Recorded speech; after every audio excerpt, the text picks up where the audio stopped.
ये कहानी है एक ऐसी लड़की की जिसके कुएं में दांत होते हैं। अब वो लड़की कई मर्दों के साथ खपाखप करती है और उन सब की मूली वो काट देती है। हेलो दोस्तों, आज हम जिस मूवी को एक्सप्लेन करने वाले हैं उस मूवी का नाम है टीथ, जो 2007 में रिलीज हुई थी। मूवी स्टार्ट होती है और हमें दो बच्चों का सीन दिखाया जाता है, जिसमें लड़के का नाम ब्रैड और लड़की का नाम डाउन था। वो दोनों एक टब में नहा रहे थे। डाउन ब्रैड की स्टेप सिस्टर थी, पर वो उसे सिस्टर नहीं मानता था, इसलिए वो डाउन को उंगली करता है, पर तभी उसकी उंगली कट जाती है और ब्रैड बहुत चिल्लाने लगता है। उसकी चीख सुन के उसके मॉम डैड उसके पास आते हैं। उन्हें लगता है कि डाउन ने ब्रैड की उंगली काट ली है, पर डाउन को भी नहीं पता था कि ये सब कैसे हुआ। इसके बाद हम देखते हैं कि डाउन अब बड़ी हो चुकी है। एक बार जब वो अपने फ्रेंड के साथ बातें कर रही थी, तब टोबी नाम का एक लड़का उसके पास आता है, जो कि अगले दिन उनकी स्कूल ज्वाइन करने वाला था। यहाँ वो दोनों एक दूसरे को देखते ही रह जाते हैं और दोनों एक दूसरे की ओर अट्रैक्ट होने लगते हैं। इसके बाद जब डाउन घर आती है, तब हमें पता चलता है कि डाउन की मॉम बहुत बीमार है और उनकी हालत दिन ब दिन बिगड़ती जा रही है, पर डाउन और उसके फादर उसका ख्याल रखते हैं। एक बार जब डाउन बाथरूम में नहाने जाती है, तब उसका भाई ब्रैड उसे बहुत ज़्यादा परेशान करता है, पर ब्रैड का ये हर रोज़ का था, इसलिए डाउन उस पर ज़्यादा ध्यान नहीं देती। अगले दिन जब डाउन स्कूल जाती है, तब उसकी क्लास में बायोलॉजिकल लेक्चर चल रहा था। डाउन जब बुक खोलती है, तब वो देखती है कि फीमेल के कुएं में स्टिकर लगा है। अब बच्चे उसका रीज़न पूछते हैं, तब टीचर उन्हें कहता है कि ये पीएम मोदी का आदेश है कि इस पार्ट को नहीं दिखाया जाएगा। फिर स्कूल के बाद डाउन टोबी के साथ मूवी देखने जाती है, पर वो मूवी घपाघप से भरी हुई थी, इसलिए टोबी का गोरिल्ला जाग जाता है। वो डाउन के करीब आने की कोशिश करता है, पर डाउन उसके इशारे समझ नहीं पाती। इसके बाद हम ब्रैड को देखते हैं, जो अपनी गर्लफ्रेंड के साथ होता है, जिसका नाम मेलानी था। वो ब्रैड की उंगली देखकर उसके बारे में पूछने लगती है। तब ब्रैड उसे कहता है कि बचपन में उसे डाउन ने काट लिया था, पर मेलानी उसे कहती है कि तब तो वो बहुत छोटी थी, तो फिर ये इतना घाव कैसे हुआ। इस पर ब्रैड उसे कुछ नहीं कहता। एक बार डाउन अपने फ्रेंड के साथ एक लेक पर घूमने जाती है, जहां उनकी फ्रेंड एलिसा उन्हें बताती है कि जो भी कपल इस पानी में तैरने के बाद उस गुफा में जाते हैं, वो वहीं पर घपाघप करते हैं। इसके बाद टोबी और डाउन बैठकर बातें करने लगते हैं। डाउन टोबी को बताती है कि वो अभी भी वर्जिन है और वो चाहती है कि शादी के बाद उसका हस्बैंड ही उसे टच करे। तब टोबी उसे कहता है कि वो वर्जिन नहीं है, उसने कई लड़कियों के साथ पलंग तोड़े हैं, पर ये उसकी सबसे बड़ी गलती थी। रात को जब डाउन सोने जाती है, तब उसको टोबी के ख्याल आने लगते हैं, इसलिए अगले दिन डाउन टोबी को कॉल करती है और उसे कहती है कि हम दोनों को और अब मिलना नहीं चाहिए। ऐसा कह के वो कॉल काट देती है। डाउन टोबी से दूर रहने की बहुत कोशिश करती है, पर वो उससे दूर नहीं रह पाती। अगले दिन वो टोबी को कॉल करती है और उसे उसी लेक पर बुलाती है जहाँ वो पहले घूमने गए थे। जब टोबी आता है, तब वो दोनों पानी में तैर के उस गुफा में जाते हैं। वहाँ जाकर टोबी डाउन को किस करने लगता है।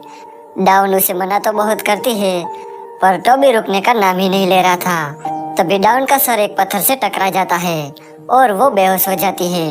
अब टोबी इसका फायदा उठाकर उसके साथ घपाघप करने लगता है। डाउन का ये फर्स्ट टाइम था, इसलिए उसे दर्द के मारे होश आ जाता है। तभी हमें कुछ आवाज़ सुनाई देती है। दरअसल ये आवाज़ थी टोबी की मूली कटने की। टोबी को जब पता चलता है कि उसकी मूली कट चुकी है, तो वो बहुत चिल्लाने लगता है। डाउन को भी कुछ समझ नहीं आता कि ये सब कैसे हुआ। वो भी बहुत डर जाती है। अब टोबी दर्द के मारे पानी में कूद जाता है। डाउन उसका बहुत देर तक इंतजार करती है, पर टोबी बाहर नहीं आता, इसलिए डाउन अपने घर चली जाती है। अब अगले दिन डाउन फिर से उसी लेक पर जाती है। वहाँ जाकर वो उस गुफा में जाती है, जहाँ वो टोबी की कटी हुई मूली को देखती है। अब वो सोच में पड़ जाती है कि आखिर ये सब हुआ कैसे। घर आकर डाउन अपने बुक पर लगे स्टिकर को हटाती है और फीमेल के कुएं को देखने लगती है। जब स्टिकर हटता है, तो वो बहुत ज़्यादा हैरान हो जाती है और इसके बारे में वो इंटरनेट पर रिसर्च करती है। रिसर्च करने पर उसे एक आर्टिकल मिलता है, जिसमें लिखा था कि बहुत सालों पहले लड़कियों के कुएं में दांत होते थे, जिसकी वजह से घपाघप करने के दौरान वो दांत लड़कों की मूली को काट देते थे। अब ये पढ़ के डाउन बहुत ज़्यादा डर जाती है, क्योंकि उसके साथ भी कुछ ऐसा ही हो रहा था। अगले दिन वो डॉक्टर के पास जाती है और डॉक्टर से कहती है कि उसके कुएं में कुछ है। तो डॉक्टर ग्लव्स पहनकर अपनी उंगलियों से कुएं को चेक करने लगता है।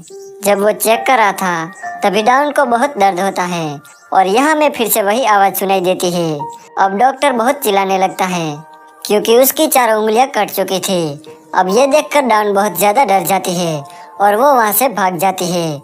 जब वो घर आ रही थी तब रास्ते में वो देखती है कि एक पुलिस वाला टोबी की गाड़ी को लेकर कहीं जा रहा है। तो वो भी लेक की तरफ निकल जाती है जहाँ वो देखती है कि टोबी की लाश को पानी में से निकाला जा रहा है। जब वो घर आती है तब वो देखती है कि उसकी मॉम बेहोश पड़ी है और उसका भाई अपनी गर्लफ्रेंड के साथ पलंग तोड़ रहा है। डाउन अपने डैड को कॉल करती है और अपनी मॉम को हॉस्पिटल ले जाती है। इसके बाद डाउन अपने एक फ्रेंड रेहान के घर जाती है और उसे कहती है कि उसी की वजह से टोबी की मौत हो गई है और उसके कुएं में दांत है। ये कह के वो बहुत रोने लगती है। अब यहाँ रेहान उसे संभालता है। इसके बाद डाउन बाथरूम में नहाने जाती है। जब वो वापस आती है तब वो देखती है कि रेहान ने उसका मूड बनाने के लिए पूरा कमरा कैंडल से सजा दिया है। इसके बाद वो दोनों ड्रिंक करने लगते हैं और धीरे धीरे करीब आने लगते हैं।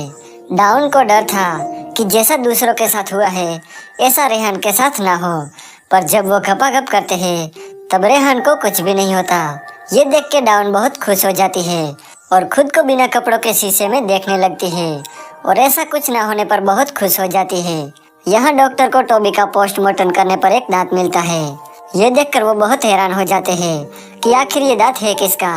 अब यहाँ डाउन रेहान के साथ पलंग तोड़ रही थी तभी रेहान को अपने एक फ्रेंड का कॉल आता है जिसे डाउन को पता चलता है कि रेहान ने अपने एक फ्रेंड के साथ बेट लगाई थी कि अगर उसने डाउन के साथ गपागप किया तो वो बेट जीत जाएगा। अब ये सुन के डाउन को बहुत गुस्सा आता है। तभी फिर से हमें मूली कटने की आवाज सुनाई देती है और हमें पता चलता है कि डाउन ने रेहान का भी काट दिया है।